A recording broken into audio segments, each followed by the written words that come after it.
എല്ലാവർക്കും നമസ്കാരം. പുതിയൊരു വീഡിയോയിലേക്ക് സ്വാഗതം. അപ്പോൾ നമുക്ക് എല്ലാ വീടുകളിലും ഒരു ആനുകൂല്യം പോലെ ലഭിക്കുന്ന ഒന്നാണ് ക്ഷേമ പെൻഷൻ. ഇതുമായി ബന്ധപ്പെട്ട് വളരെ പ്രധാനപ്പെട്ട ചില കാര്യങ്ങളൊക്കെ കഴിഞ്ഞ ദിവസങ്ങളിലൊക്കെ സംഭവിക്കുകയും അതുപോലെ തന്നെ കൂടാതെ ഭക്ഷ്യക്കിറ്റുകളുടെയൊക്കെ വിതരണത്തിനുമായിട്ട് ബന്ധപ്പെട്ടുള്ള അറിയിപ്പുകളൊക്കെ നൽകിയിരുന്നു.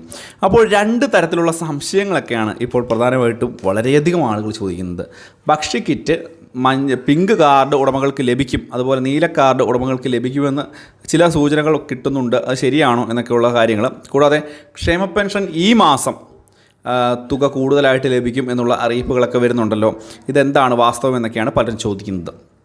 അപ്പോൾ അതുപോലെ തന്നെ പുറത്താക്കൽ ലിസ്റ്റ്, അതായത് ഞാൻ കഴിഞ്ഞ ദിവസം കുറേ ലിസ്റ്റുകൾ പറഞ്ഞിരുന്നു, ആ ലിസ്റ്റിലുള്ള ആളുകളെ പുറത്താക്കൽ നടപടി ഉണ്ടാകും, ഇത് ശരിയാണോ എന്നുള്ള കാര്യങ്ങളൊക്കെ ചോദിക്കുകയും ചെയ്തിരുന്നു. അപ്പോൾ ഇതുമായി ബന്ധപ്പെട്ട് വളരെ പ്രധാനപ്പെട്ട അറിയിപ്പുകൾ. വീഡിയോ പൂർണ്ണമായും തന്നെ കാണുക, വീഡിയോ ലൈക്ക് ചെയ്യുക, ചാനൽ സബ്സ്ക്രൈബ് ചെയ്യുക. നമ്മുടെ സംസ്ഥാനത്തെ സാമൂഹ്യ സുരക്ഷാ പെൻഷൻ വാങ്ങിക്കുന്നവരുമായി ബന്ധപ്പെട്ട് ഞാൻ മുൻപ് തന്നെ പറഞ്ഞിരുന്നതാണ്. ഈ മാസത്തെയും തുക കറക്റ്റായിട്ട് തന്നെ വിതരണം ചെയ്യും. ഈ മാസം 25-ാം തീയതിയോട് കൂടി തന്നെ വിതരണം ചെയ്യും. ഇത് സംബന്ധിച്ചുള്ള റിപ്പോർട്ടുകളൊക്കെ വന്നിട്ടുണ്ട്, ഇപ്പോൾ തന്നെ എത്തിയിരിക്കുകയാണ്. DVTSL അധികൃതരുമൊക്കെ ആയിട്ട് നമ്മൾ ബന്ധപ്പെടുകയും ചെയ്തിരുന്നു. അപ്പോൾ അതിൻ്റെ ഒരു പശ്ചാത്തലത്തിലാണ് ഇത് പറയുന്നത്. ഈ ഒരു മാസം 25-ാം തീയതിക്കകം തന്നെ പരമാവധി 25 അല്ലെങ്കിൽ 31-നകം തന്നെ പൂർണ്ണമായിട്ടും തുക വിതരണം ചെയ്യും. ഒരു മാസത്തെ തുക തന്നെയായിരിക്കും ഈ ഒരു മാസവും ലഭിക്കുക.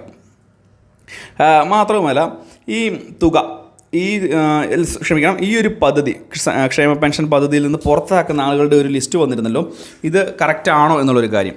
അത് കറക്റ്റായിട്ടുള്ളൊരു കാര്യമാണ്. വരുമാന നികുതി അടയ്ക്കുന്നവർ, കൂടുതലായിട്ടുള്ള ഭൂമി ഉള്ള ആളുകൾ, ഭൗതിക സാഹചര്യം വലിയ ഉയർന്ന രീതിയിലുള്ള ആളുകൾ, കൂടുതൽ വീടുകളുള്ള ആളുകൾ, കൂടാതെ ഉയർന്ന ജീവിത സാഹചര്യങ്ങളൊക്കെ ഉണ്ടായിട്ടും പെൻഷൻ വാങ്ങുന്ന ആളുകൾ, ഇവരെല്ലാവരും തന്നെ ഈ ഒരു പദ്ധതിയിൽ നിന്ന് പുറത്തു പോകും.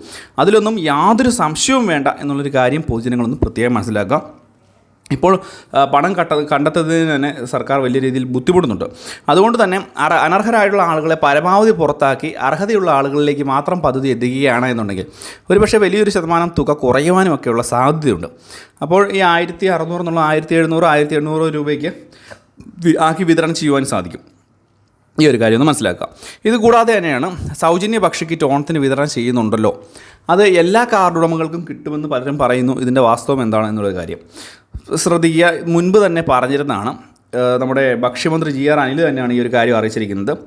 ഈ ഒരു സൗജന്യ ഭക്ഷ്യക്കിറ്റ് ലഭിക്കുന്നത് മഞ്ഞ കാർഡ് ഉള്ള ആളുകൾക്ക് മാത്രമാണ്. അതായത് AAY കാർഡ് ഉടമകൾക്ക് മാത്രമാണ്. മറ്റു ഒരു റേഷൻ കാർഡ് ഉടമകൾക്കും ഈ ഒരു ആനുകൂല്യം ലഭിക്കില്ല. ഒരുപക്ഷെ വലിയ വിമർശനങ്ങൾ വരികയാണ് എന്നുണ്ടെങ്കിൽ പിങ്ക് കാർഡ് ഉടമകൾക്ക് കൂടെ ലഭിക്കാനുള്ള സാധ്യതയുണ്ട്, പക്ഷേ അതിൽ ഉറപ്പൊന്നും പറയാൻ സാധിക്കില്ല. അപ്പോൾ ഈ മഞ്ഞ കാർഡ് ഉടമകൾക്ക് മാത്രമാണ് നിലവിലത്തെ സാഹചര്യത്തിൽ ഭക്ഷ്യക്കിറ്റ് വിതരണം പറഞ്ഞിരിക്കുന്നത്. അത് ഭക്ഷ്യക്കിറ്റ് വിതരണം എപ്പോഴാണെന്ന് ചോദിച്ചു കഴിഞ്ഞാൽ അടുത്ത മാസം 1-ാം തീയതി കഴിഞ്ഞ് ഏത് സമയം ഭക്ഷ്യക്കിറ്റിൻ്റെ വിതരണം ഉണ്ടാകും. അതായത് ഈ മാസം അവസാനിക്കുന്നതോടുകൂടി തന്നെ ഭക്ഷ്യക്കിറ്റിൻ്റെ വിതരണം ഉണ്ടാകുമെന്നുള്ള കാര്യത്തിൽ യാതൊരു സംശയവും വേണ്ട. ഇത് വളരെ പ്രധാനപ്പെട്ട ഒരു അറിയിപ്പാണ്. ഈ ഒരു കാര്യങ്ങൾ നിങ്ങൾ പരമാവധി ഒന്ന് ഷെയർ ചെയ്ത് കൊടുക്കുക. എന്തെങ്കിലും സംശയങ്ങളൊക്കെ ഉണ്ട് എങ്കിൽ വീഡിയോയ്ക്ക് താഴെ കമൻറ്റ് ബോക്സിൽ ഒന്നറിയിക്കുക. മറ്റൊരു ഇൻഫോർമേറ്റീവായുള്ള വീഡിയോയുമായി വീണ്ടും കാണാം. ഇതുവരെയും ബൈ ഫ്രണ്ട്സ്.